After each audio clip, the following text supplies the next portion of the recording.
Tell me this, Jen, as a teenager, like again, I don't know if you're a teenager or not anymore, but you know, when you started your channel, you said you were.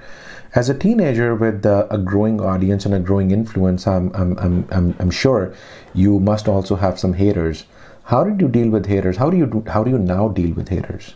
Well, at the beginning, it was pretty hard for me, especially when I was so young. I didn't really realize that when people typed those comments, they felt almost like they were protected because if they put this comment out, nothing's going to happen to them. So they were brutally honest, and often, like, it hurt me, to be honest. But after a while, I realized that it's really more about like how strong you are.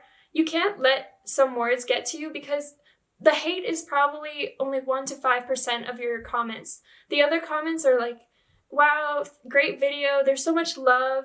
And you have to just mentally block out the hate and just realize there's so much positivity. And oftentimes it's hard to, because sometimes that negativity can just totally overwhelm the positivity. But if you take a step back, just think to yourself, like, these people, they're only hating on you because they have free time. Like, it's just important that you stay strong, and honestly, just don't listen to the people that are talking to you like that. Yeah, no, I think that's really, really strong. And that's a wonderful strategy, because I think getting influenced by people that are leaving hate comments, it just affects you, and why should it? But you know what? I'll tell you one thing that I heard someone say, which is only successful people have haters. If you don't have haters, that means you're not successful in something.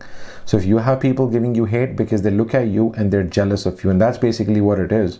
So in a way, you got to thank your haters as well for them to make you feel better about yourself. You have to look at it that way. Yeah, I totally agree.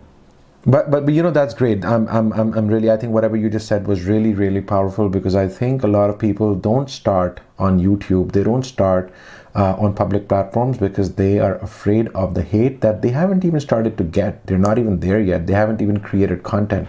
They're just afraid of the hate that may come, and they just never do anything. So really cool to hear what you had to say.